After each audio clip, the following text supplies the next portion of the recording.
Talk Show.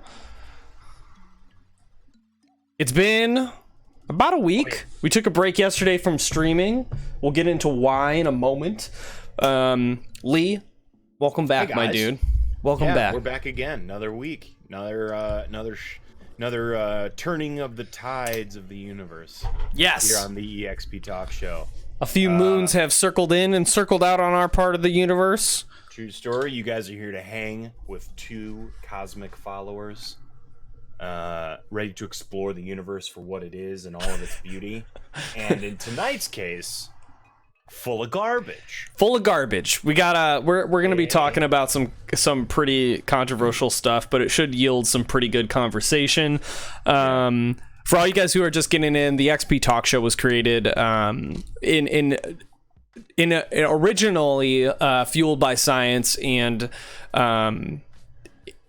basically just a talk show about like scientific articles, and slowly but surely over time it turned into a talk show where it's about anything, as long as we're sharing experiences, information, and stuff that helps us become better people to a certain extent. So it's, you know, whether it's understanding an idea better through somebody else's eyes or sharing personal life experiences. The whole idea is to level you up perspective wise, introduce you to new ideas, stimulate your mind, question things, pretty much just engage in conversation that isn't very common on a lot of Twitch channels, because a lot of the stuff we talk about is taboo or is not like comfortable, you know, areas of conversation for a lot of people. And we take a lot of pride in being in the uncomfortable, because that's where we know we're going to grow the most, right? Exactly. When you force yourself to have uncomfortable... Daisy, shit. What? Rough? I'm not comfortable with that beard, Duck Norris says. Good to see you, bud. Not comfortable with his beard. Well, you're going to have to fucking get used to it, okay? Oh, shit. It's gonna happen. Confrontation. Here's a confrontation. Here's the thing. Here's the idea. We have the conversation. So, Duck, what's your beef? Right? I'm just kidding. Winky face. It's rustling my jimmies. Yikes. Gross. But before we get any further, Lee, why don't you introduce yourself? I'm Lee, better known as the logo you see below. R2Lee2? Hang out. Yeah, R2Lee2. Hanging out. Still working on getting that Twitch handle changed. But really excited for tonight's topic, because, like, as I'm telling some, like, coworkers of mine, my new coworkers at my new job, which we'll talk about a little bit. Yeah, keep winking. Wait, new workers? I mean, new people that I work with at my new job. Telling them about the show. Oh, and, you are? Okay. Yeah. Got to tell them about the show and stuff. How's that being received?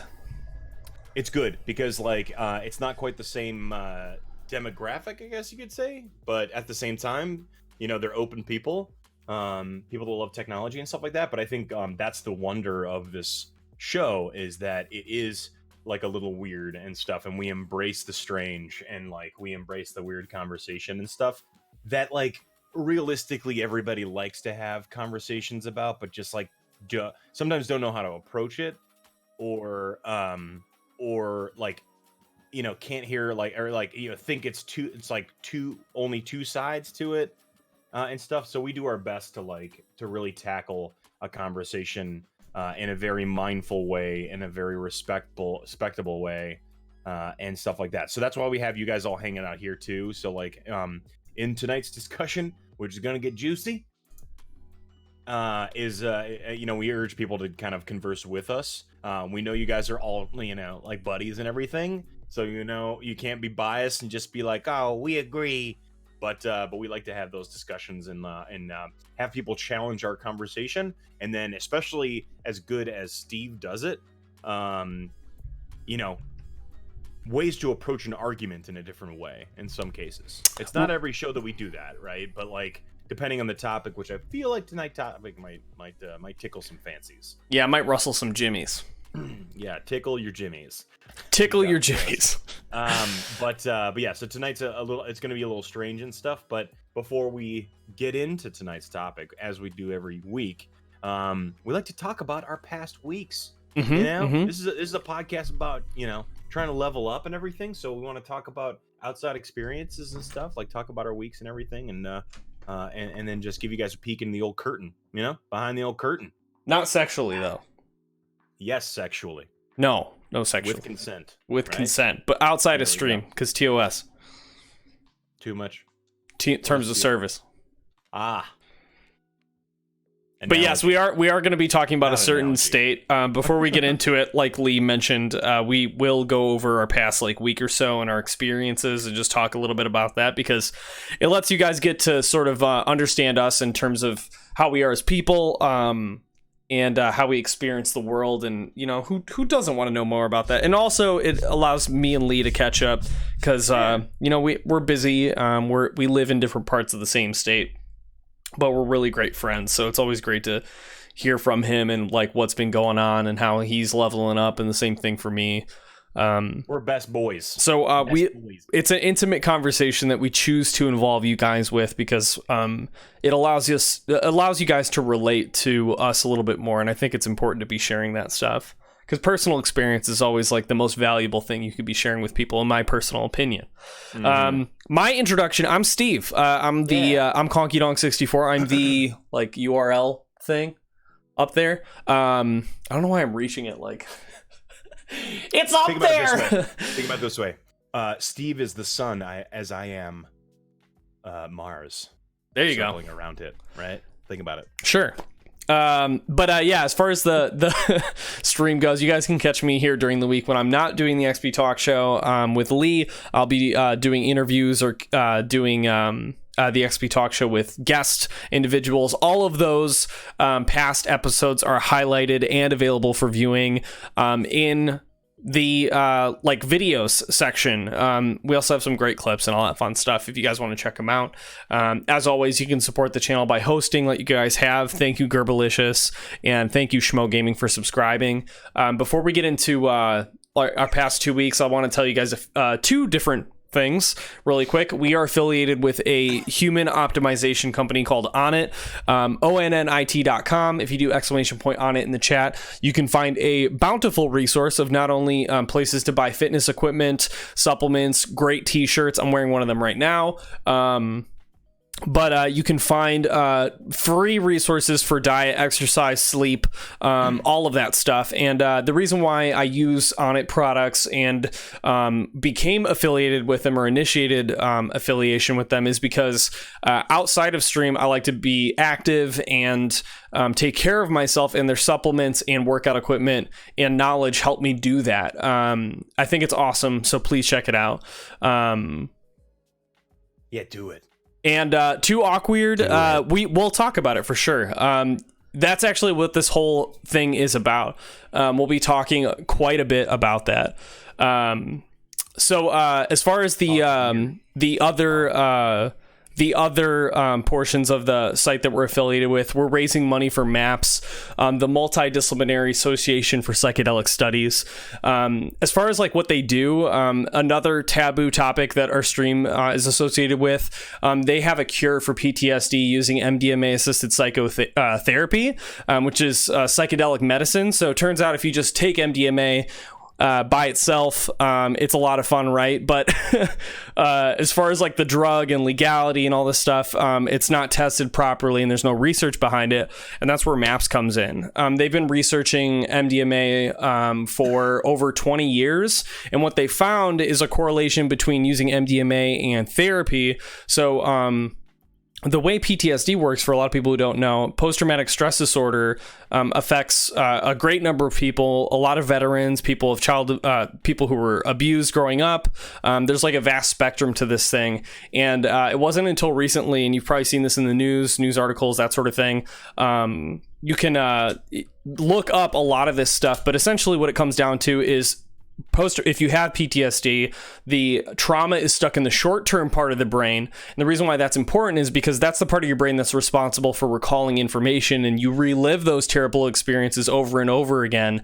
If the trauma is stuck there, the memory is stuck there. So when you give somebody MDMA under an MRI, which is how they scan the brain to see how it functions, the brain lights up, all the neural pathways of the brain light up, allowing the brain to think and process things differently. And then in the context of a therapy session, what it allows people to do is migrate the memory that's stuck in the short-term part of the brain to the long-term part of the brain, which cures them of their PTSD. When I say cured, I mean they don't need to take therapy. There's no continued medication. They walk away with no PTSD and very little health side effects, if not any.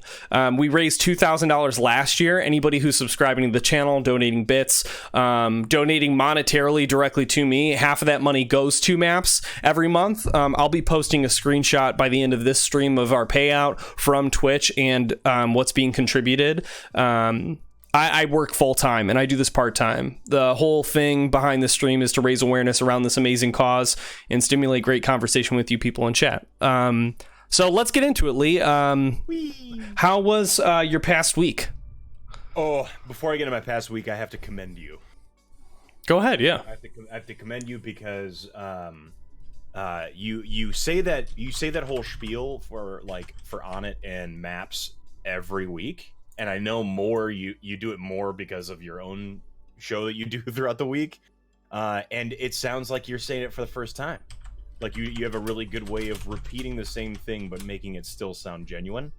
Oh, I care about it, man. If it was like, right. If it was like something I didn't care about, you could hear it. And I don't want people to feel like that. You know, it's something I'm passionate about, right? You should follow MAPS, which they are, the Multidisciplinary Association. You know, it's like, you know, so I have to commend you for that. Like your ability to not sound robotic when repeating the same thing multiple times a week. So it's a good job, buddy.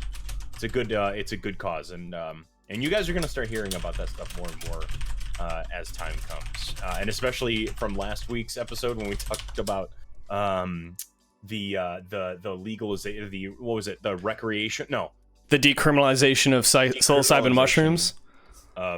mushrooms, and just like how the entire country is starting to kind of chip away at the whole like war on drugs and stuff. So it's like it's just interesting to see what the future would look like for all of that. And our ability to study it and then see its benefits and then roll it out to people that really really really need it. I agree. So but dude, yeah, last week was my birthday. Was last Friday, which was dope. And Elaine and I took a trip to Indiana. Indianapolis specifically. So one thing right off the bat, I hate Indiana. Okay, is it all the meth? What is it? It's the meth. It's the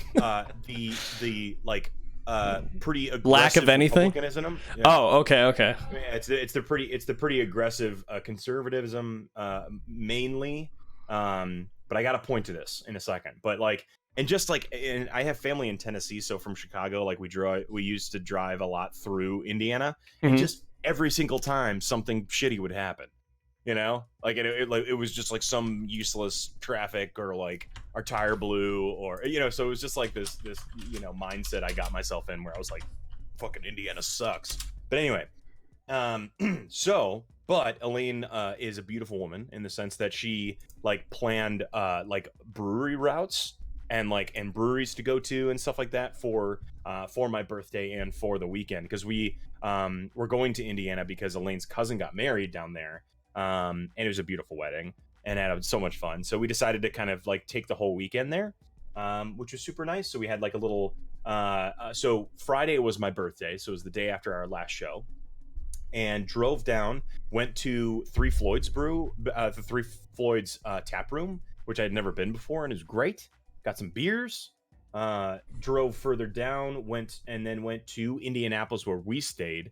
In our Airbnb, which our Airbnb was this tiny fucking house that was just so clearly they just made it look new by just covering everything. Oh, really? Shitty, but it was still sweet and nice, but the place smelled weird, and it was scary as fuck because Indiana is grimy.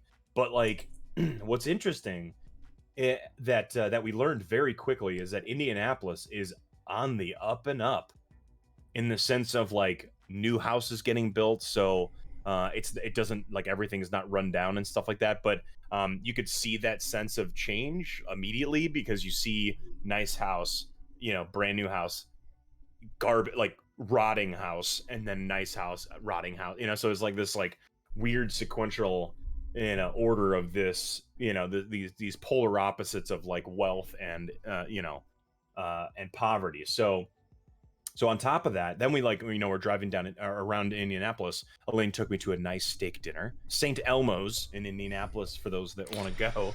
Sounds like an Indiana steak restaurant, St. Elmo's. And it's old too. It's like late 1800s. No, yeah, early 1900s. For real? 1906 or some shit. But they filmed an episode of Parks and Rec there, which is kind of cool. But it was a good steakhouse. Oh my god. Sounds normal. Had a nice scotch and steak and like mashed potatoes, so it was like a good like birthday dinner. But also too, Indianapolis has a same thing, like ton of breweries, ton of distilleries and stuff like that, ton of new restaurants that are like super hip and weird, so it's just like you could feel the like younger, hipper population coming in and not taking over, but like influencing the change. Hopefully that's happening in other states. We'll get into that though. It totally is. And you could see, think of like Houston, think of Portland, think of Chicago, think of San Francisco, like all these cities, that kind of had, the shit beat out of them. And then like they started coming up because they just like had this, this younger generation coming in and kind of like, helping the economy to some degree. Like I know there's arguments against it and stuff like that, which I understand, but long story short, it was surprising that Indianapolis was like that for us, so it was a good trip. It was a really good trip over the weekend. And with this new job that I got, I'm like about almost 2 weeks in. Mm-hmm. And just getting used to like the weekends. Like I get Saturdays and Sundays off. Is it kind of awkward? Like a little bit? Not really. I mean, like it's gonna take a second to get used to because I'm used to like splitting up my week, like having Wednesdays and Saturdays off. But but it would like I get to tomorrow's Friday and then I have the weekend off. It's a very strange thing to get used to. But that was ultimately my week, and just being a second week at the new job, it's like getting used to that, getting acclimated. I'm feeling more and more comfortable as time comes and stuff like that. Less like uncomfortable about learning new processes and like feeling like the new guy, So that makes sense. Yeah. Yeah. So it's feeling really, really good, So how's the new job been treating you? Like how's the learning curve? Great. Like all of that. Tell me a little bit about it. I mean, it's like, so long story short, without getting into details, of course, because you don't want to get personal with it. I'm a regional sales manager for this education technology company. So we provide digital solutions for college campuses and stuff like that. That for college campuses that want to convert their textbook material to digital. So it's just a great cause. It's a great mission that they have. Mm-hmm. And the more that I learn about like the process and the way that they're running their business is great. So like as an example, their commitment to accessibility needs from a digital e-reader standpoint is like award-winning and like cut above the rest and shit. So it's like, I'm just like, I'm working for a company that gives a shit about what they're selling and gives a shit about really helping those that need it and making education stuff more affordable, which is just like, duh. Why would I not want to help with that? Yeah. Right. So it's just like, I was, I've had experience in, account management and sales and stuff like that. So I feel good. And like, I'm just, I just need to get used to the product and used to the process, what we can and can't do and all that kind of stuff. And right. It's great. And like, a perk of the job is traveling. So I get to like visit these campuses on the, my territory is the West Coast. So I get to go to like the West Coast and like Washington and Oregon and Alaska's part of my territory. So I get to like on occasion go to fucking Alaska, which is incredible. And so just that ability to travel and like see the the west side of the country is awesome. So fuck, I'm feeling good, man. Feeling good. It's just getting better and better, That's awesome. I want it to go wrong, I want it to fuck up. I want to like fail, so I could just so you can learn. I could be like, yeah, that's supposed to happen. Yeah. So that's great. It's great, dude. It's really cool. Really, that's cool. awesome. Tell me how your week. Over the past week, I mean, everything has been pretty chill. I mean, I would say me and Leia are like finalizing a lot of the details for our event. We locked down our... Real quick. Check this out. You got your paperwork? Oh, he can't hear me. This came in the mail. Yeah, baby. So, Steve, I know because you like wanted me to make sure that I was like prepared. Yeah. As the ordained minister for this celebration. Bam, dude. Hell yeah, babies. Official. Dude. Right? Nice. Certificate of ordination. Here's the funny quick thing, and forgive me for saying this real quick. No, go ahead. It is the easiest shit to become ordained. I want everybody to understand this. Literally, you go to this website or a website, fill out a form, and you're an ordained minister. Like, it's the fucking easiest shit. That's but really it's just funny. cool and official to have like a form or certificate. You know, it's so That's funny. really funny. Anyway, yeah, continue, please. No, thank you. I thought you were saying like, no, I don't want to continue. No. So I finalized my TwitchCon plans. Me and Leia got tickets for super cheap. Sick. So we're gonna be getting in a day early and leaving a day late for TwitchCon. Great. And tickets round trip $180. Holy shit. For San Where? Diego. San Diego. To San Diego? Yeah, round trip. Where airline are you flying? United. Oh, sick, dude. Yeah. Oh, yeah. Okay. Yeah. Sick. Bravo. Sick prices. We also had we have a friend who locked in an Airbnb in February that is within walking distance to the train and convention center, from what I understand. So it's going to be fucking sick. Yeah, dude. The only thing that we have to figure out variable wise is like we're staying a day late.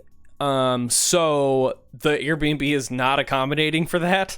So we're going to probably have to do like a hotel tonight or something like that for like one night. I did that last time and it wasn't bad. I did $60 for a single night and then just went right to the airport afterward. Easy. So easy. And then, me and Leia got the menu back for, where we're going to be doing brunch for like the event. Sick. We're planning, June 8th, of this. Yeah. Well, we have to do it within 60 days of getting the paperwork. Holy shit. Mm-hmm. It's like a month. When did you guys lock down that day? Recently. It was like we just got all the details on like the lunch menu. So we're like, okay, June 8th, and then I just gotta chat. We gotta chat. Are you gonna be out of town? It's Elaine's birthday. Oh shit. So we'll chat. Okay, we'll figure it out. That's a you and me thing. Okay. Put it aside. It's fine. You're thinking about it. Don't worry about it. The world doesn't need to know. I am. Okay. All right. And then okay, so we figured out like brunch menu and all that stuff. Okay, let me divert your brain here. Okay. Yeah. Like change your path of your brain. My mental pathway. Okay, help me. So give me like a little snippet of that food. Like, what do you got? Give me like a side. Don't have to do the whole fried chicken and waffles. Okay. Yeah, baby. Okay. Yeah. I'm okay with it. It's gonna be sick. Oh my god.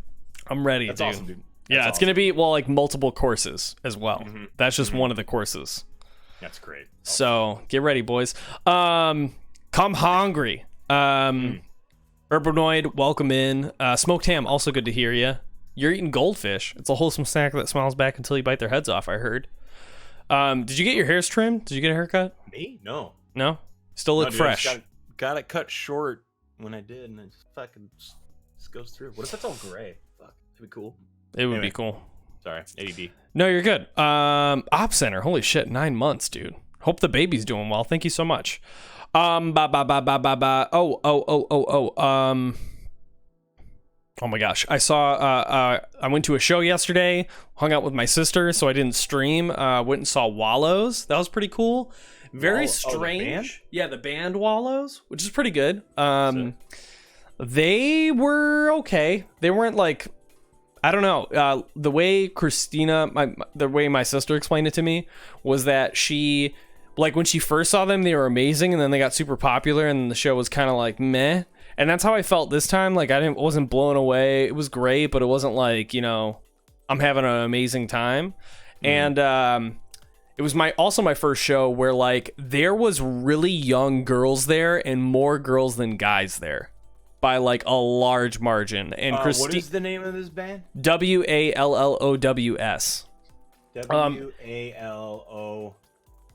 WALLOWS? Add an extra L in there and you're golden. WALL. Wallows. I only say that because, you gotta, oh, yep. Thank you for the host. Thank you for the host, Stop Center. Yeah, they're pretty boys. They're pretty boys, yeah. Well, not only that, boys. but the lead singer of the band is in, like, a few movies and shit. So, like, he was in, like, 13 Reasons Why or something. So there was all these girls that were there for not only just because of the band, but also because, like, he was an actor. And so it was loud, and I felt like, and I saw, what's really sad? Like, I will say this. The saddest thing about going to a show with mostly young girls is all the dads walking around, like, kind of drunk. And, like, you're talking, like, young girls. Yeah. Like needed chaperones. Yeah, they needed chaperones. They were like 14 and shit.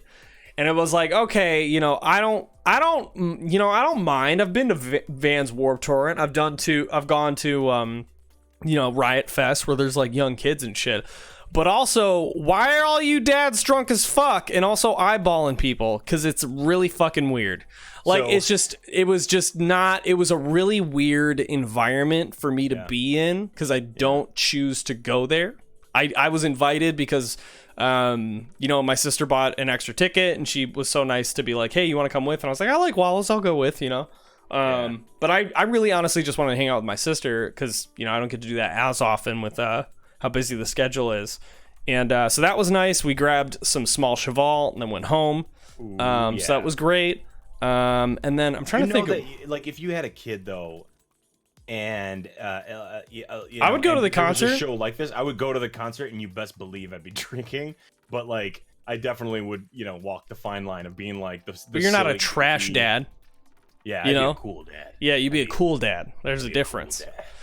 Cool dad. Hey, kids, you like that I could buy beer? Yeah. That's weird. That's weird. That's not walking the line. You just cross the threshold, my dude. And then I'm trying to think of what else we got. Oh my gosh. Edward, you're a cool dad. Oh my gosh. I finally finalized my stream schedule for Saturday. So I've been doing this thing called, like, Saturday morning cartoons.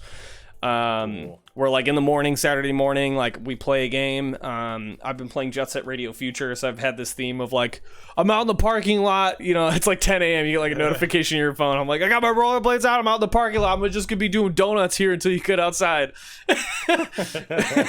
And so, like, I've been keeping that theme. So it's been a lot of fun. I've been meeting a lot more people too, and, like, it's been my favorite thing so far about the schedule, because it's in the morning, is I'm getting everybody, like, I'm getting all my friends that are in different time zones. So I haven't been able to hang out with them or see them unless it was in other people's streams and I was, like, lurking in the morning and working. And so it's been really cool being able to get reacquainted with people and see them and talk with them because it's in the morning. So that's been pretty awesome. And then that's been pretty much it. Other than that, it's just been, reading new articles coming out and trying to stay up to date on what's going on. And another, like, semi-related update in terms of, like, articles and stuff. I listened to one of the newest Joe Rogan podcasts, and he had this person I haven't heard of, Tulsi Gabbard, on, who's running for president. And she's from Hawaii. She's a former veteran. She had a lot of really cool shit to say. She had a 3-hour conversation with Joe Rogan. So if anybody's looking, it's like 24, 25 candidates at this point. Yeah, for Democrats, which is fucking crazy. So if anybody's looking for, I don't even know if she's a Democrat. I think she's, like, part of the Green Party or something. Okay. But I listened to that conversation. I was very impressed with what I heard, because she was talking like a real person. She had a lot of really great things to say, particularly about, like, what we would do for regime change wars and like all this other stuff. The drug war, like really strong opinions, and not only just like talking about it, but solutions for them, which is really nice.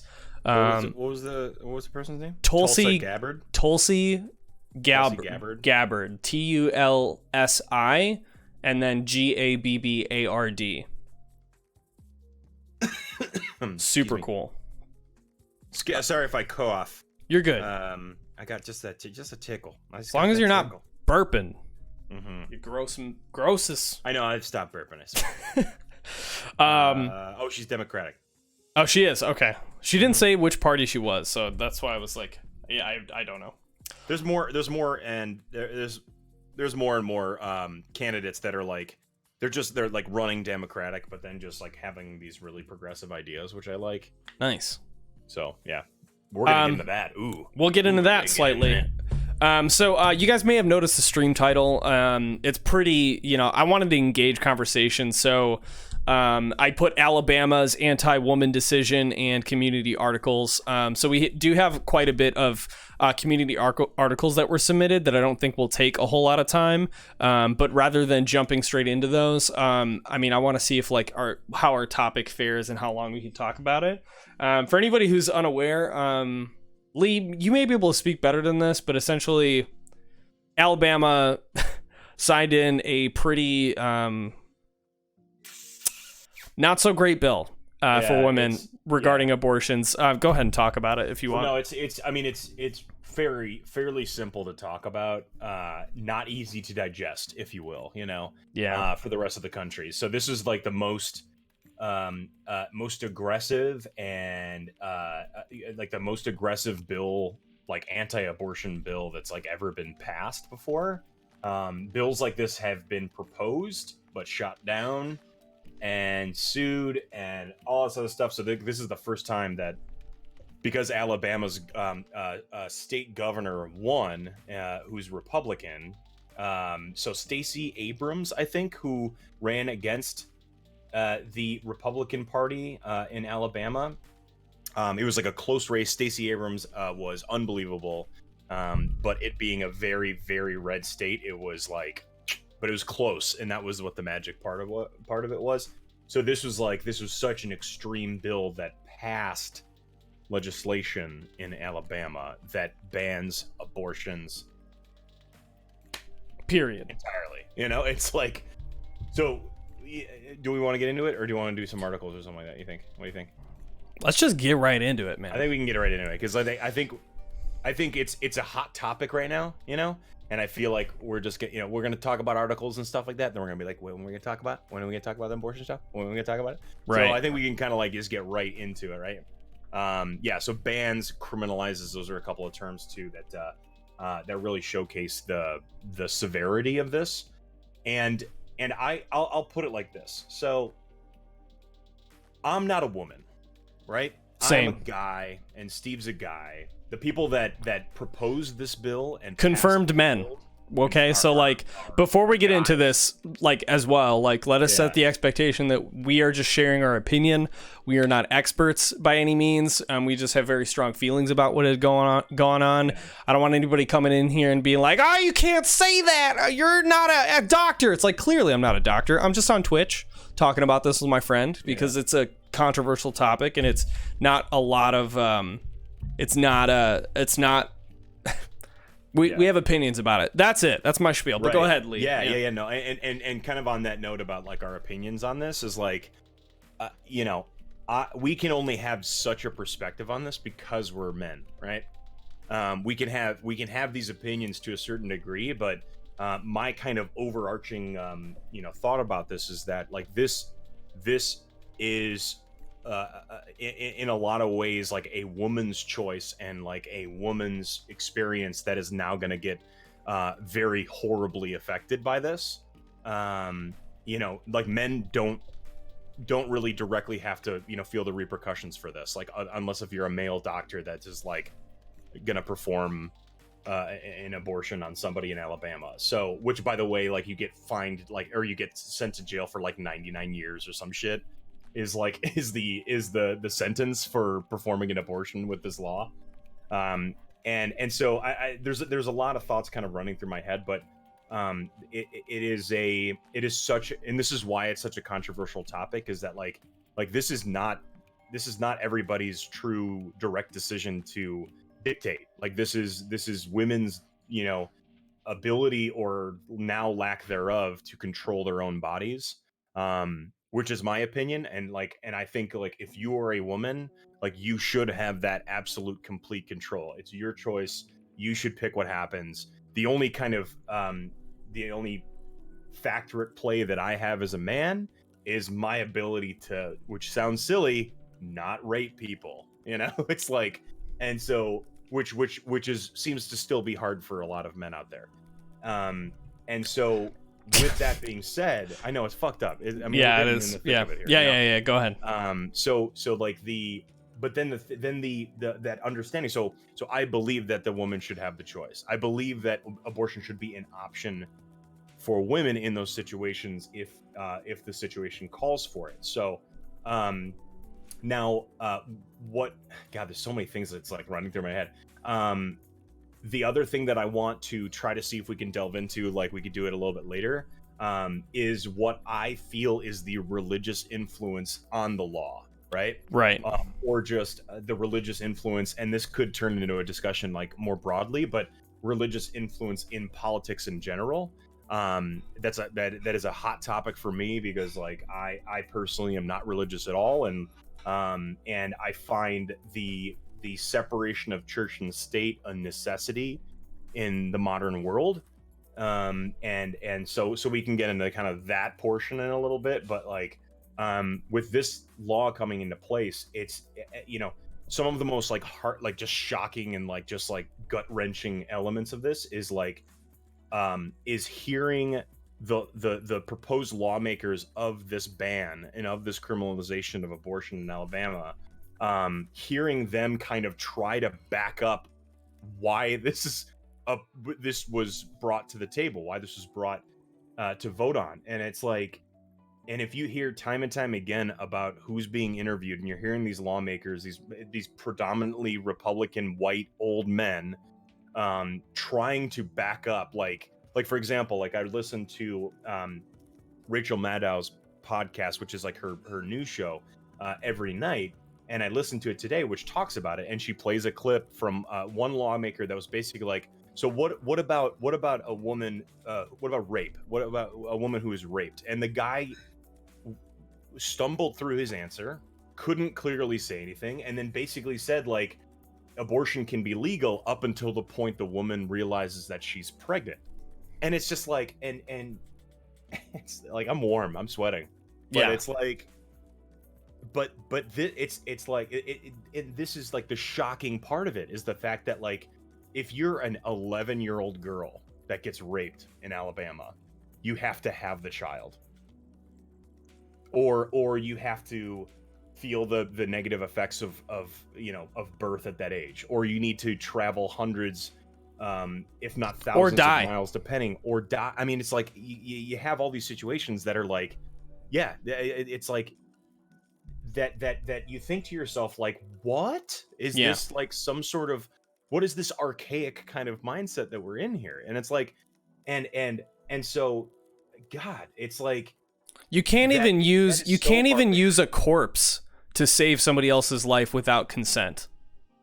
Exactly. You know what I mean? That's a great point. It's like, if I'm dead, I need to give the authority to someone to do anything. When I was alive, I needed to do that. You know what I mean? And it's like, if you just think simply, where it's like now in Alabama, where you can't, like a woman cannot choose what to do with her own body, is fucking mind-blowing. And I think like one thing we should do is to clear some intent or some assumed perspective as well, is that we both understand that when you do an abortion, that you are stopping life to a certain respect, right? There is like the potential for life is being stopped, or life itself, like if you, whatever you want to do it. The blanket statement is we understand that there is a detriment to a life happening, right? Whether it's considered murder or not, like all that, there's like this entire gray area there. Right. What we're really concerned about is those people who are being raped or forced into a situation where they can't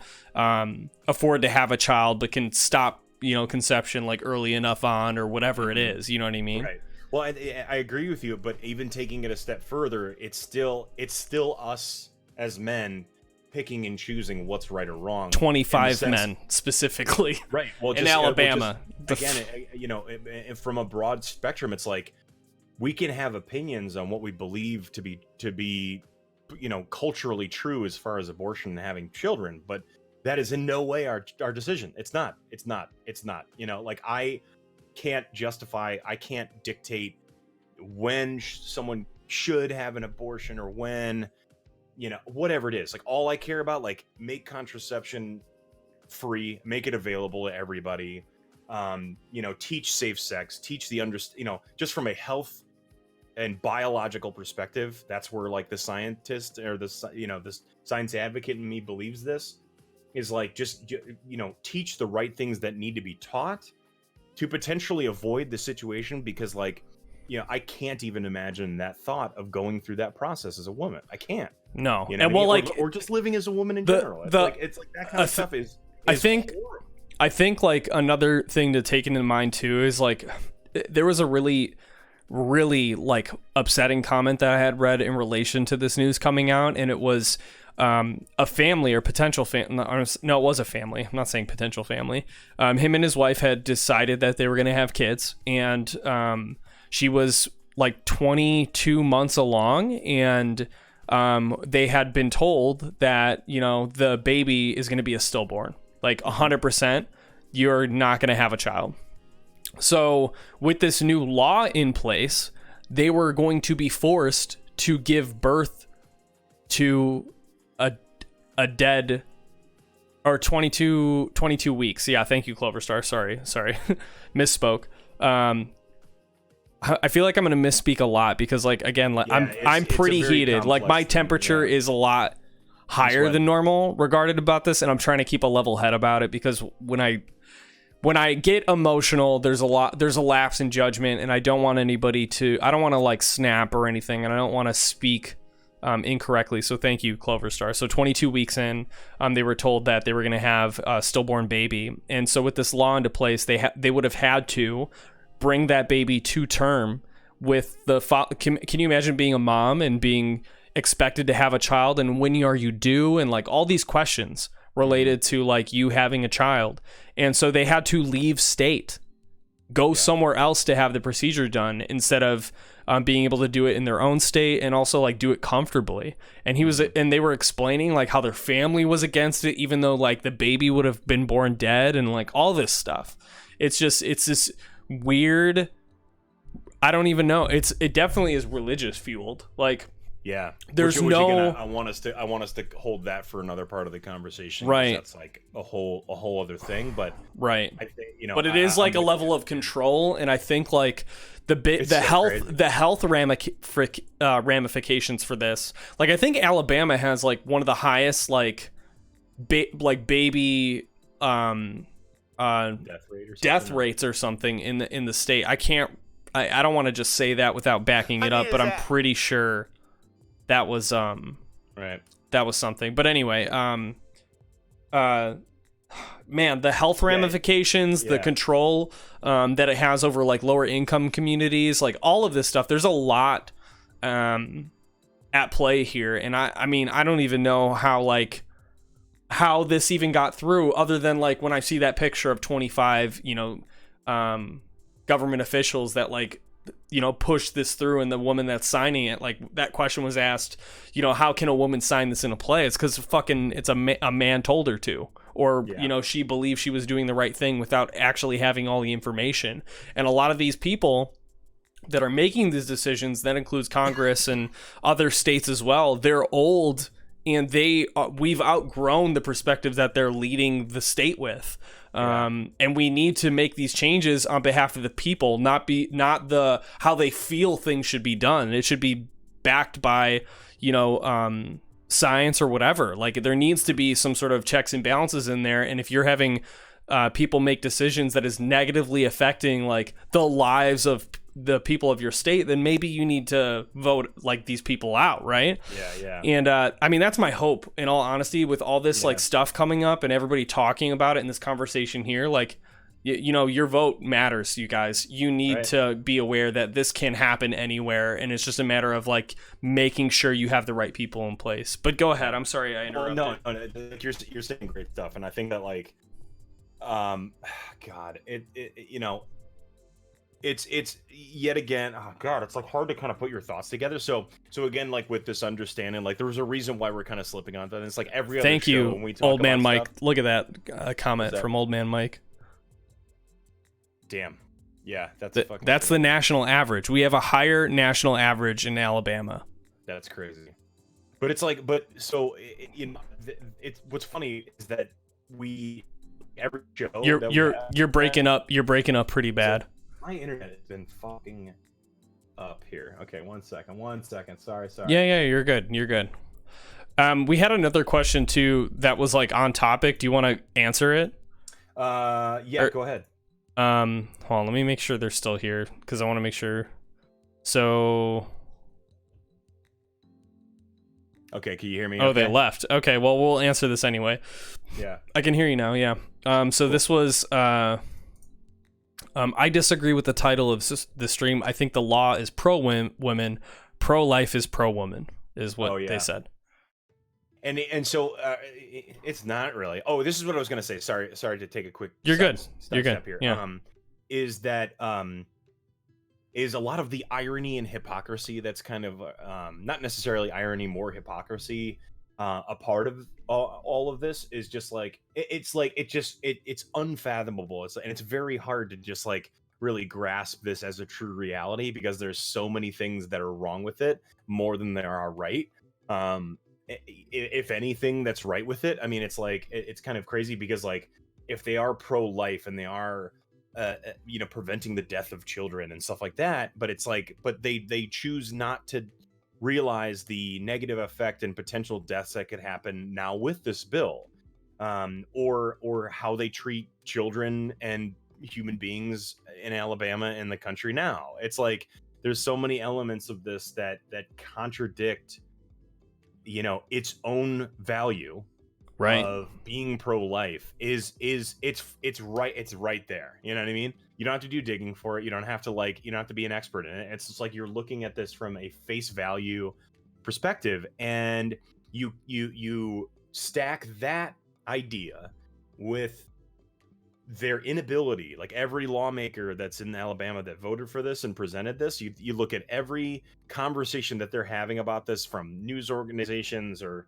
from the Senate floor or whatever it is, and just their complete inability to passionately talk about why this is a good idea. You know what I mean? Like you and me, it's like, how when we talk about something that we're truly passionate about, we never slip up, right?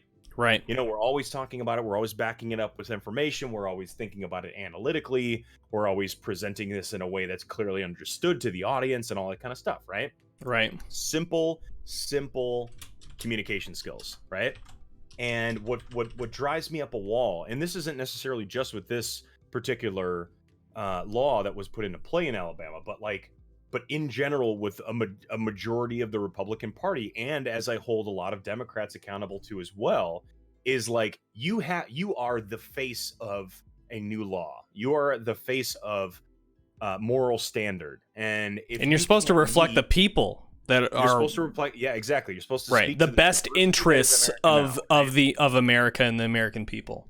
And the extreme diversity that it is. You have to speak to all of that. And like when you can't do those basic things, and again, I see it across the political spectrum, but predominantly in the Republican Party and in the White House right now, is that you don't have any substance when you're talking about it's self-interest. So it's all self-interest, dude. 100%. It's all self-interest, but it's like when you can't do that, like that is 100% why there's such a political push now.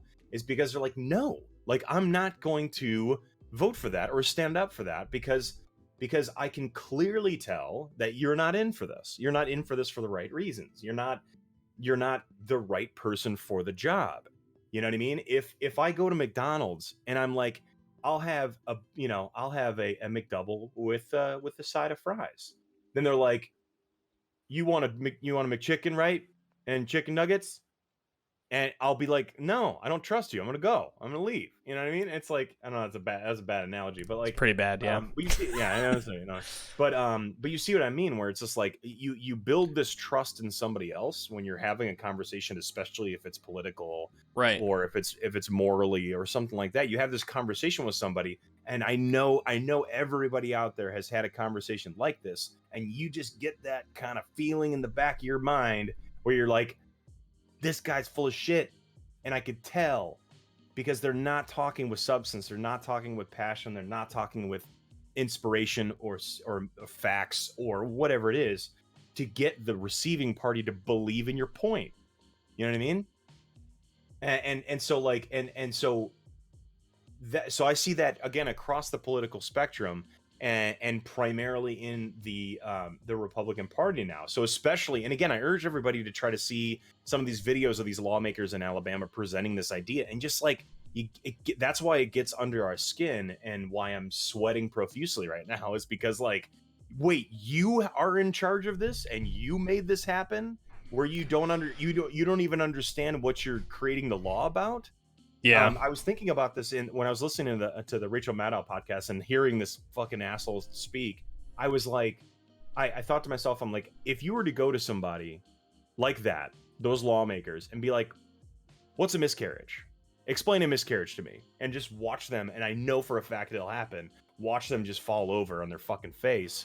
Like, I could tell that they're just completely ignorant to the idea. Completely and when ignorant. you're doing, like, when you are ignorant to the very idea in which you're trying to propose a complete ban on in a state, you're fucking wrong. You're not doing it right. The way that you are not treating politics and our democracy the way that it was intended to be. And they're completely out of touch too. Like, there's no conversation happening. It's just decision making happening, right? So it's like, if they went to the Alabama people and they were like, hey, how do you feel about this stuff? And can we have a conversation around it? And like, far too often it turns into a shouting match, right? And like, you and me can both agree that like, we don't want babies to die, right? Like, that's not like the whole thing, but some babies though. No babies. I'm kidding. Don't let anything get taken out of context, bro. Because imagine somebody coming in and hearing you say that. Babies. No, not just that, you fuck. I didn't say what? I just said babies, dude. Is someone going to edit me into like... They could. I mean, they could. But I'm not saying people would do that. But I just don't want anybody to take the conversation out of context. You know what I mean? Because we have a controversial topic, and we have... I have a title that's pretty enticing for anybody to engage with, right? Yeah. So just to add like another anecdote too, like the concept of this is they're only thinking about also like their perspective in their class. So, you know, for people who can't afford to have these children or are unwilling to go through like the drastic changes that they do with their body, there's like that is honestly the scariest thing about this law. Like to me, like and I have a quote here. It's actually really messed up, and it's I think it sheds a lot of light in terms of like it really does showcase what people are willing to do if they're in a desperate situation and they don't know what to do. So the quote is, it is understandable why some pregnant women become desperate, and what a desperate person can do can be very horrifying for everyone involved. To quote a clinic administrator from the 2016 documentary Trapped, I told her you can come to San Antonio and we can help you here. And she said, I can't. I don't have the means. There's no way I can get to San Antonio. So what if I tell you what I have in my kitchen cabinet and you can tell me what I can do? That's fucked up. It's fucked up. But this is the situation that these people who are making decisions for all of these citizens are forcing their people to do. You know what I mean? That family that we talked about briefly, they could afford to drive out of state and go to a different city to do that. Yeah. Defives, welcome in, man. Thank you for coming in. But the people who can't, which is predominantly, and we've talked about this too, like a lot of the southern states, like they have a lot of poor people who do not have the means to even afford food, right? They don't have the means to pay their rent. They are getting by paycheck to paycheck. They cannot drive out of state. You're creating a higher mortality rate by saving lives because there's no context or variables introduced. You're going and blindly introducing law, believing everything will be fine, and that's not how that works. Yeah.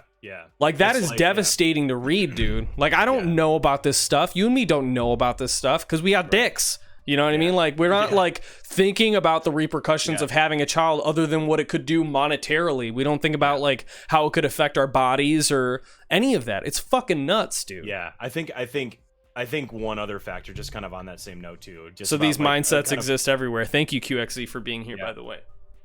Is like so kind of on that thought about like women, you know, in some cases resorting to their own ways and stuff like that to be able to try to do this because they can't do it in their state in any way, even if they wanted to pay for it. But it's like what was I gonna say? It was like you know, your ability to do that, and then so it's the argument that is made in favor of pro-life, so to speak, is like, well, if you make, you know, abortion legal and or if you make it free or something like that, then women are just gonna go crazy. And it's like, you're fucking out of your mind. What does that even mean? You know, and it's and so like that is how out of touch you are. And it, like, that's the argument that you're bringing to the table, where it's like it's statistically and it just like not is so far from the truth about like what even likely would happen ever. Like, sure, it'll have situations where women just might be, well, I don't want it, so I'm just gonna get rid of it. You know, it's like that, but yet again, going back to what I was talking about like just that choice is like, fine, it's not your fucking choice. It's not your choice. You do it. You like, if you that is your body and your choice, and should have no other person's influence on it, right? Right. If someone said, if I wanted to chop my balls off, right, and then someone said you can't, I'm gonna be like, why not? You know? And that is exactly what's happening right now, is that it's like it's people opposing women just to say like, wait, why not? It's mine. It's my body. You know what I mean? I can do whatever the fuck I want. But it's like, but that being said, it's like the weight of situations in which a woman has to even face that option is you know, most situations where it's not a good one, and it's not a situation that the woman wants to be in, right? That's something that I can assume from a man's perspective, is that they probably don't want to be in that situation. I don't know anybody that wants to be in that situation is going to a clinic. Right. And it's just like, and so then this is the interesting part about like, then the other side of the coin from a political standpoint, from a policy standpoint, is like, well, our counter to that would be education. You need to educate the country about sex, about babies, about procreation, about, you know, sexual reproduction and so all that kind of stuff. You need to educate people to do that, rather than just say you know, just to literally set it on fucking fire. You know what I mean? Right. And so and so, you know, like, again, just you're thinking about it logically, where if you have an argument, you have to come prepared. You have to. You know what I mean? Like, you have to say, I believe I'm for this because 20 different reasons. And if you're opposing it, here's my answer to all that opposition in grave detail. Like, you need to come prepared. It's basic communication skills and basic political skills as well. So this is the fucked up thing about this like political climate right now, is that it's just like, wait, you don't know what you're talking about, but you think you do, and you think that you could justify that for the entire country, which is not true. You know what I mean? So it's like, so there's just so many reasons that point to the fact that like you can't do that. And so the fact that this now happens, so here's the next like little tidbit about this, is like, so now that this happened in Alabama, this is the other kind of scary element of this whole situation, is that right now the Supreme Court is predominantly white men Republicans. So they have a majority in the Supreme Court right now. And so what Alabama is doing right now, and like some politicians have like kind of said it, because they're kind of like mapping this out, is that they're bringing this up so that other states can follow and then get it to the point where it is a Supreme Court decision, and then could eventually, because they have the majority, then they could abolish Roe v. Wade, and they could completely make it like across the country like fucking fair game. Yep. You know what I mean? And it's like, and that's the scary part, is the momentum that this could possibly carry, which is more and more reason, going back to the fact that you have to vote. If you have friends and family members in every fucking state, you tell all those fucking people to vote, and vote their conscience, vote for what's right for not only themselves and their community, but what's right for your fucking neighbors and for everybody around you. You know, right, it's like, for your community. Yeah, I will vote for somebody that wants to make abortion an option, make contraception available, if not free, education, sex education free. Right. You know what I mean? I will vote for somebody that's like that. Although I know that I'm smart with it, like I know that I'm smart with my sexual education, I know what these things are, but I'm voting for someone so that they can help the rest of the population. Right. That may not have the same privilege and the same opportunity that I had, right? Or the same knowledge and stuff like that. So it's like, so it's so fucked up, right? And so do you got any other thoughts on that before we kind of dive into that religious factor? Yeah, just a little bit. So before Daddy's Dingers, thanks for joining the conversation, man. So in Clover Star adding this, better sex ed leads to safer sex and fewer unplanned pregnancies. These people don't want you having sex, though. The idea is safe sex to them can't break their logic.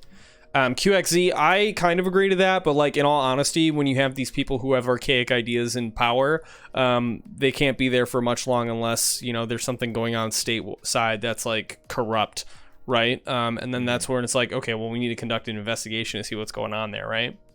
The thing is that most of the states passing this legislation are among the worst in the country in terms of education, and are notorious for pushing abstinence only sex ed, which doesn't work. It's not only does it not work, but it's like statistically proven that it does not fucking work. Yeah. You know what I mean? You have people that studied that and studied nothing else but it. Remember we were talking about like when you stare at a wooden table, if you stare at it long enough, you're going to find all those cool details. There are people that do that for the studies of sex education and whether it works or not.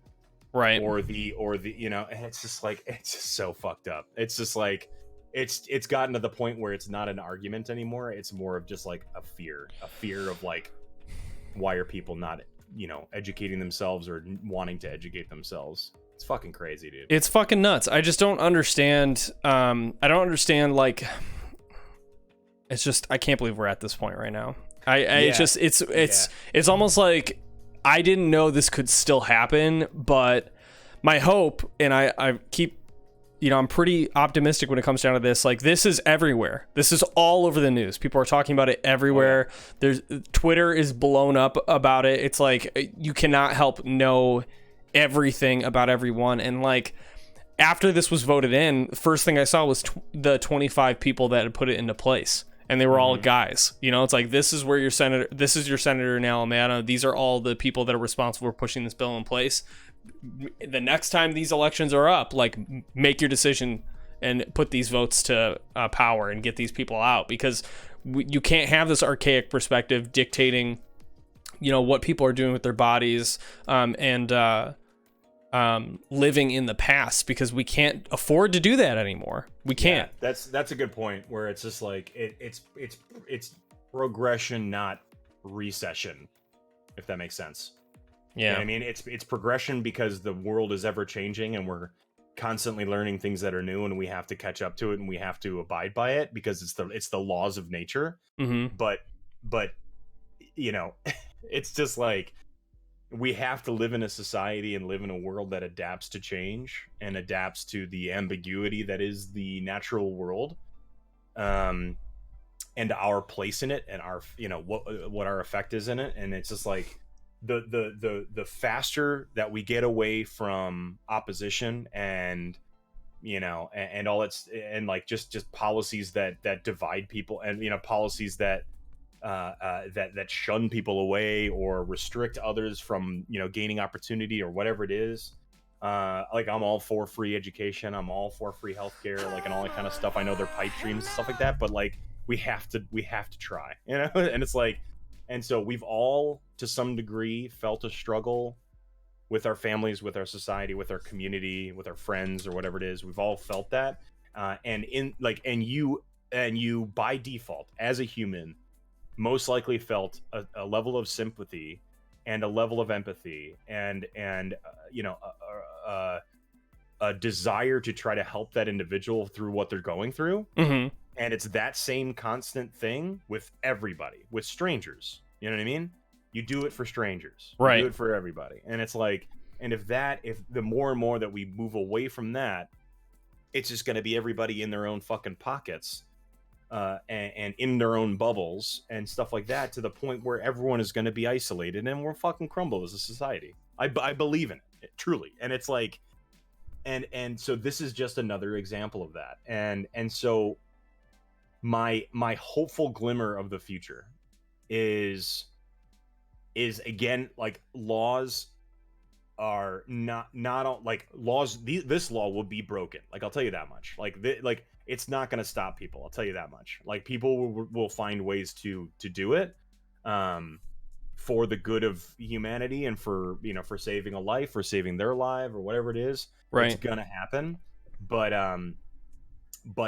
because of this political push, and because everybody's talking about it, and everybody at least is on this, like, a similar page where they know it's wrong and they think it's fucked up, is that now that we've got your ear, now that you're paying attention, like, you have to understand what you can do at the ground level.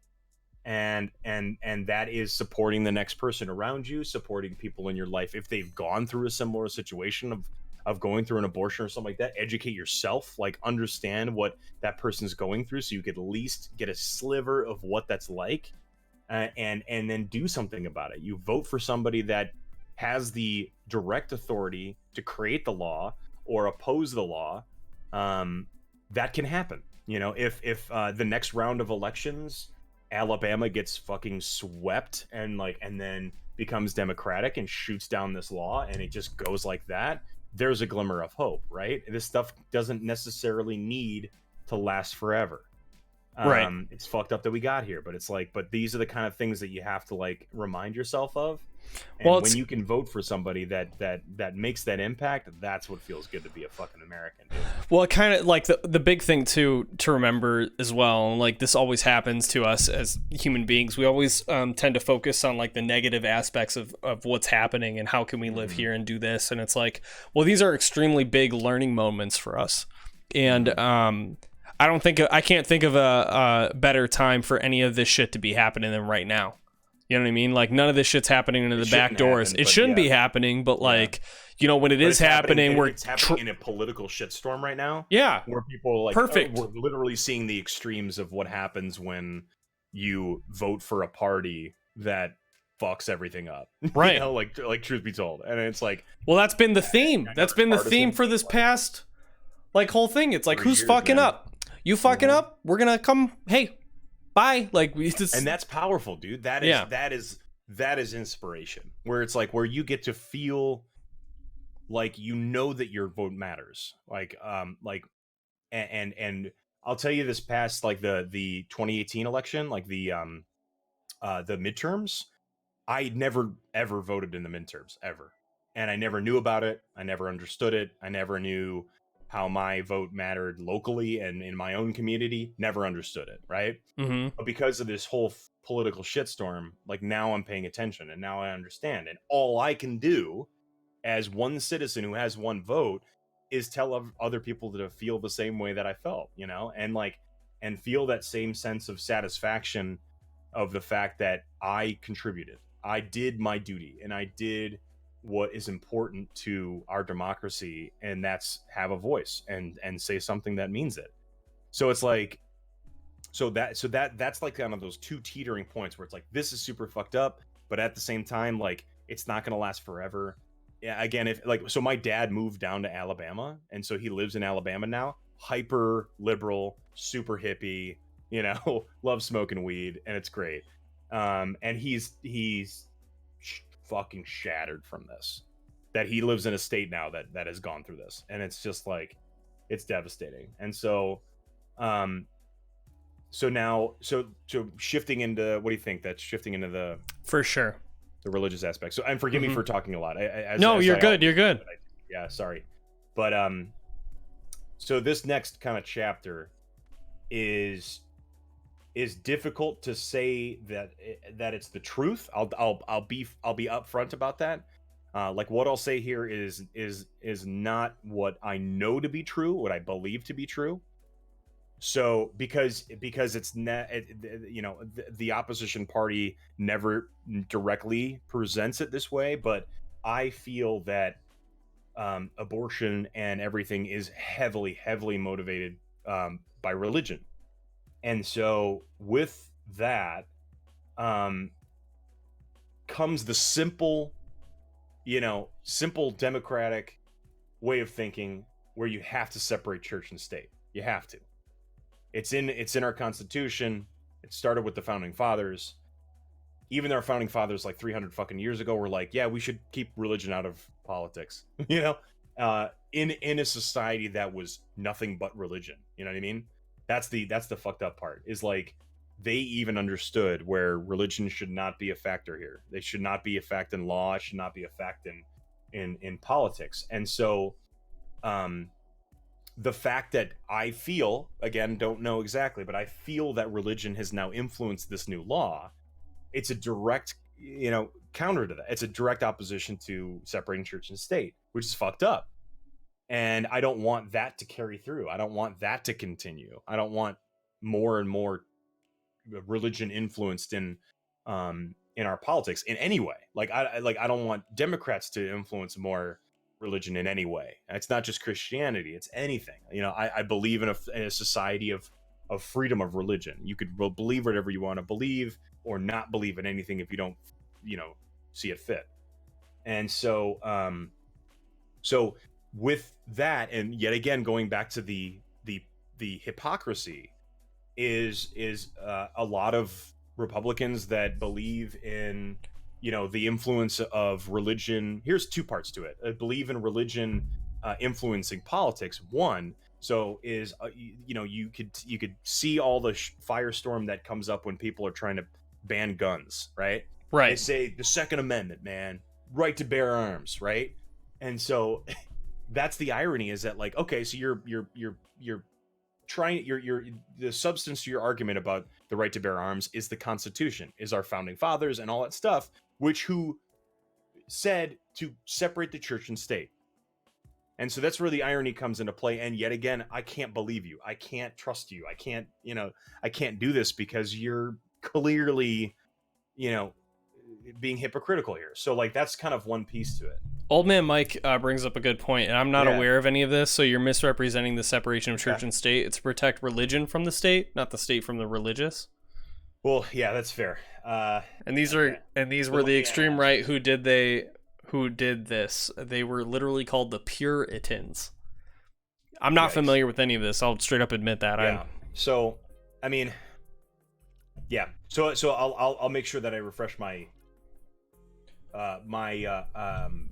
but I think it's up to the people who are, like, you know, electing these people to separate this stuff. Right. But if you're talking about, I don't know, you're the main issue that we've been describing too is the disconnection between understanding what is actually going on and what is believed to be going on, right? Mm-hmm. So, like, it's all belief that is fueling these decisions without any sort of willingness to look at, like, the in-betweens. And I kind of want to highlight something that Colorado has been doing because of how they've been able to do this. And I don't know. For me personally, I look at Colorado as a very progressive state in terms of, like, what they're willing to look at and change, because I mean, they're at the forefront of changing their education system, their abortion system, and all this stuff. And I know that they're going through some shit right now after all this stuff got reintroduced in Alabama. But in Colorado, they cut the abortion rate from 15 to 19-year-olds by 40%, over 40%. They cut their abortion rate for 20 to 24-year-olds by 18%, and they did it without stepping on anyone's rights. They revised their sex education standards to be more complete, and they made UIDs, long-term birth control, free to any low-income people who want them, taxpayer-funded, and as a taxpayer, I'm sure everybody would be okay with it. If their goal is to reduce the abortion rate, there's a lot of better ways of doing this that don't involve forcing people into a situation. Let's see here, and that's pretty much it. Yeah. So this might bring some substance to it as Go I'm ahead. kind of like reading through it. So I found a Time article, so Time magazine from January of 2018.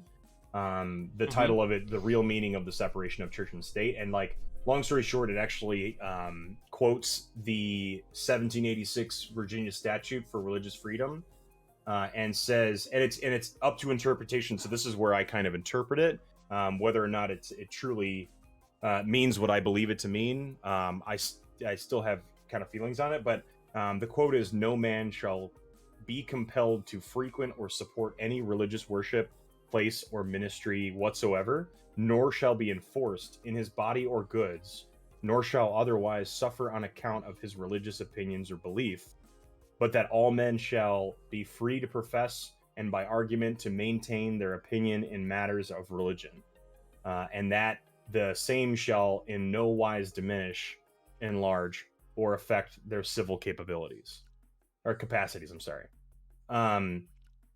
So again, up to interpretation, and like it and that's one element of the Virginia statute. But I think where my opinion comes is, I guess, more of the objective look at the religion and politics, because religion is based off of belief and faith. Well, I guess I feel like I should interject just a little bit. I feel like religion is definitely like a fuel for this, but to me it just seems like a level of control.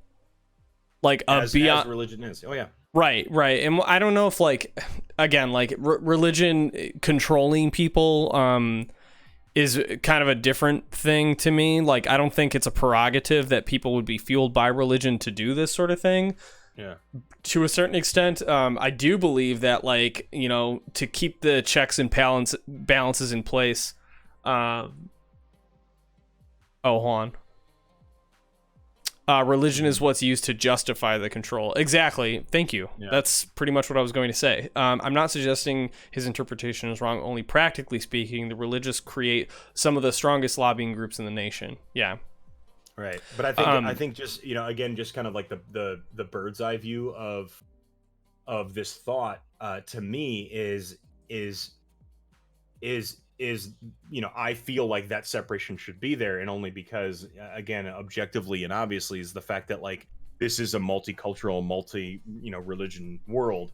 And so to say mine is right and the influence of that religion should bleed into politics and laws, that's where I just can't agree with it. And yeah. So because I feel like that was the influence that brought this law to happen in Alabama, is where it just gets it's like a deeper cut, you know? Right. Where it's just like, again, they won't outright say it. They're not going to outright say it, but like a lot of people will say, like, my belief, my faith taught me to X or Y, right? And so, and when you have that, it yet again, it's like, I mean, I'm just, again, looking at an objective look at the world, is like you're basing this off of your faith, and it's just tough. It's so tough to do it.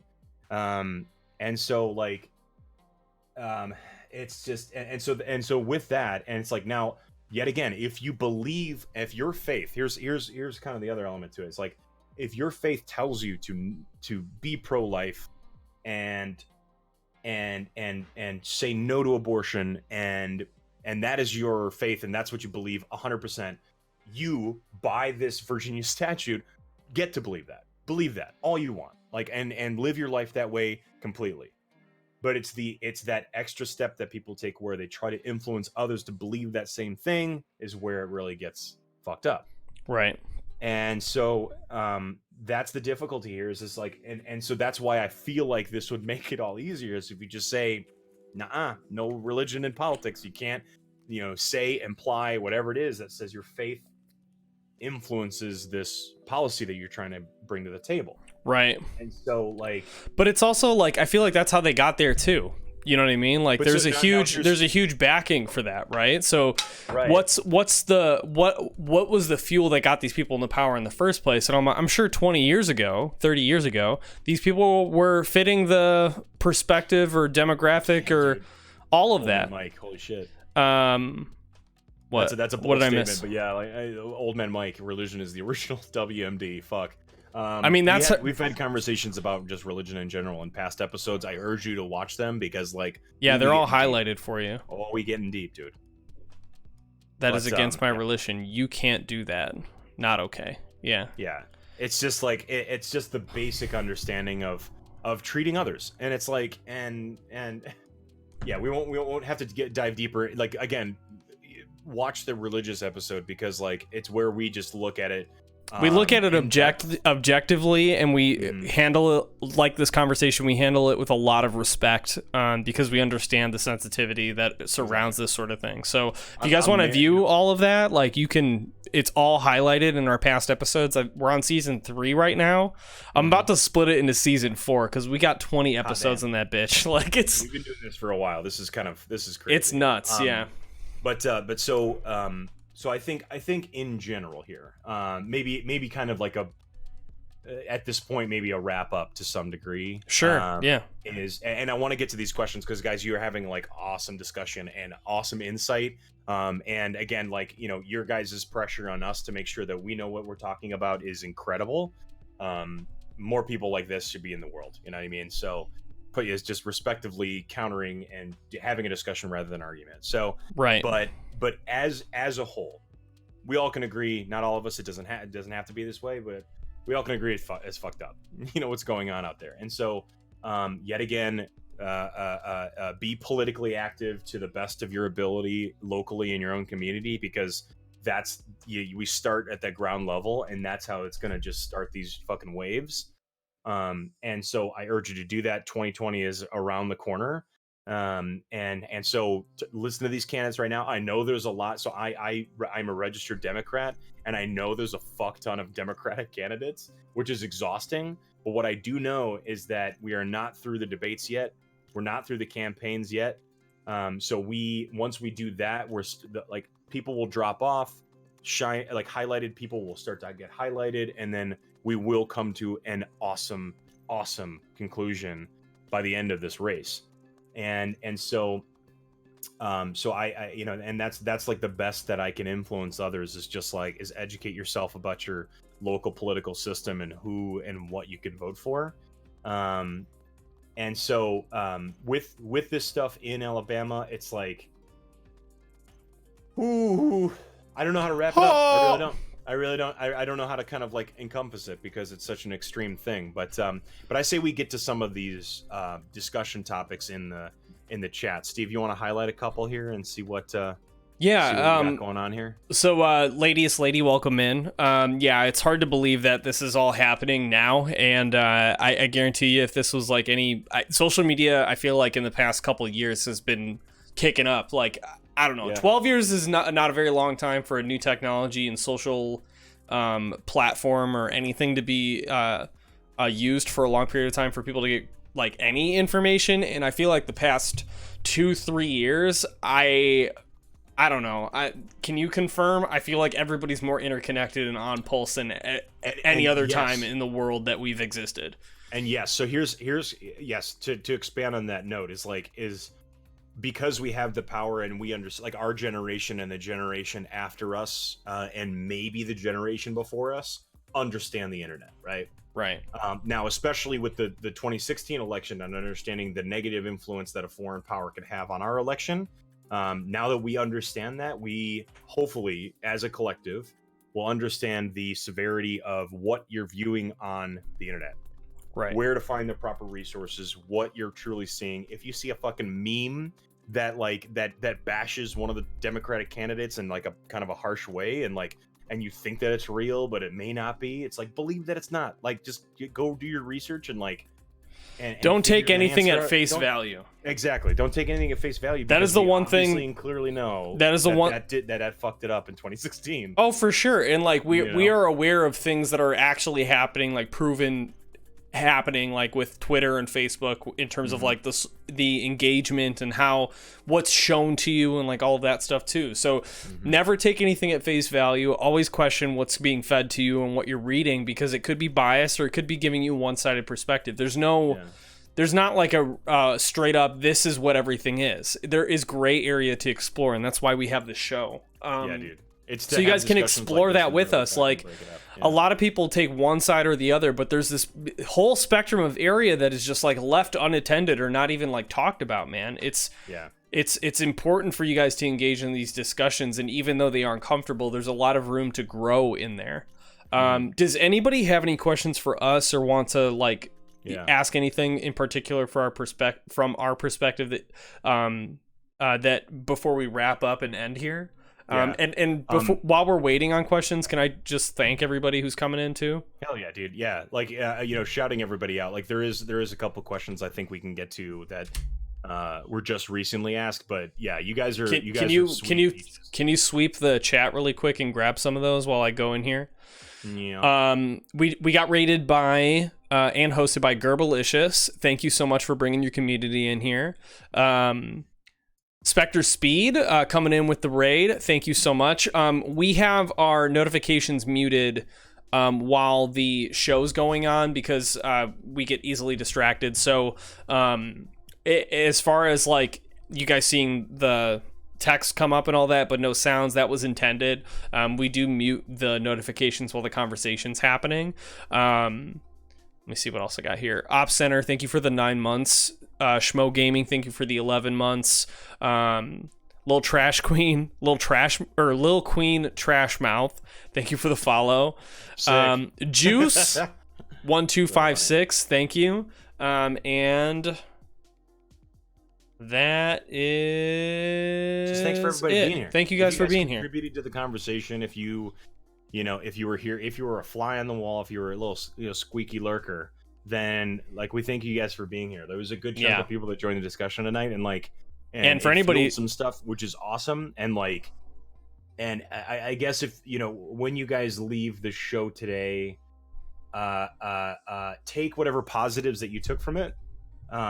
If it made you hate everything and the fact that the world still doesn't have it right, that because these two guys still don't know what they're talking about, then do what you can to try to influence the truth and the positive to the world, right? And it's we don't consider ourselves right all the time. This is literally us just talking through our own lens, right, in our own experiences and stuff like that, and we come from a positive, good place. I guess that's the best way I could put it. We come from a warm, a loving space because we understand our place in the universe, and we understand the necessity to help others and be a collective human on Earth, so that we can be good to our fellow human beings, and so we could all come to a common goal where we figure out truly what we're doing here and where we can go from here. So we come from that place, and so whether we were right or wrong through this entire discussion, thank you for holding us accountable to that. So, but just to go back to a couple questions though. So Urbanoid, I urge you. So his question is, long story short, I think the real question is, why do religious structures want to create more people, especially lower income and undereducated people? Probably because they are easily pulled into the religious dogma. So understandable perspective there. Again, I urge you to watch that religious episode because we go into all of that.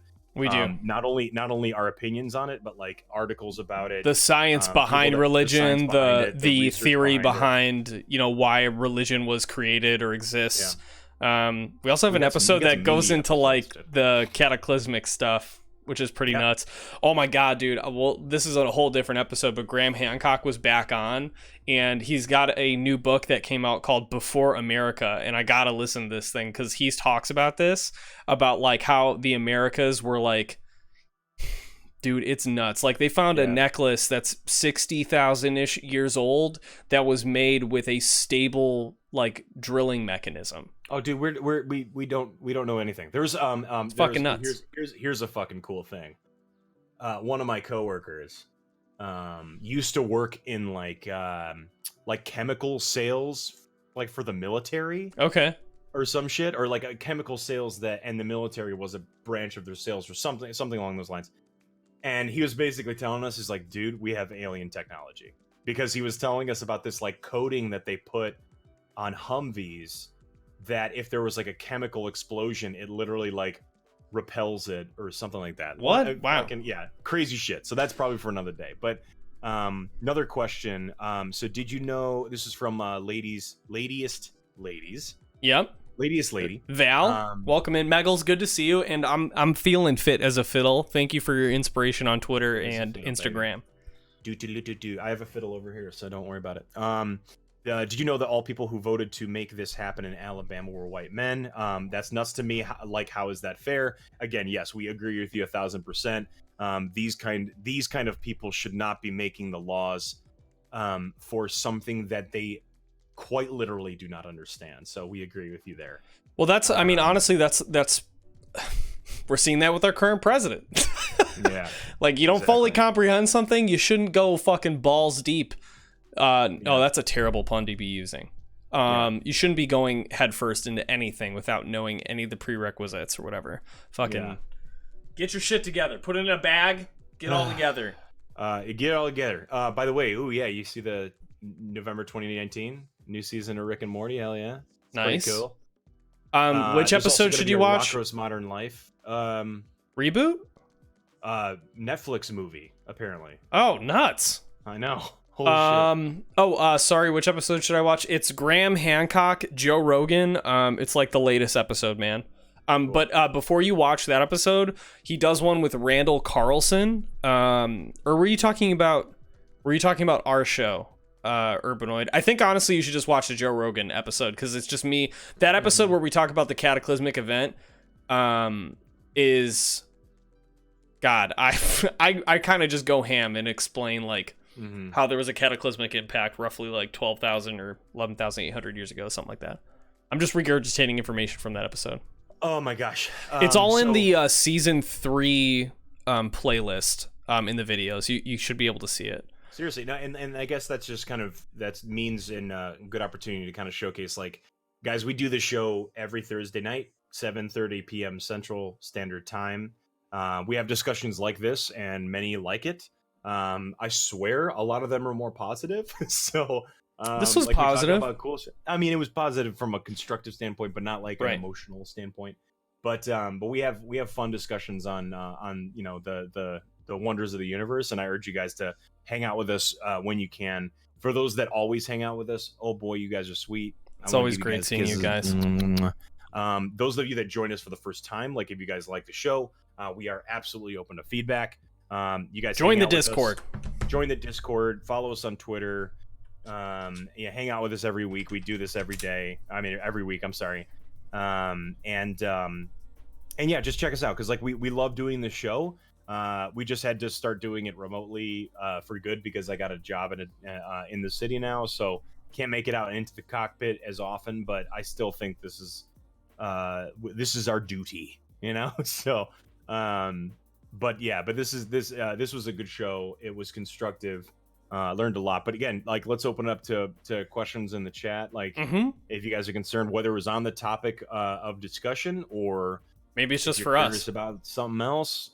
Curious about us as baby boys, or whatever it is. While you guys come up with questions in the chat, Steve, the one thing I wanted to mention to you, what just went live was the Steam Link app for iPhone and Apple TV.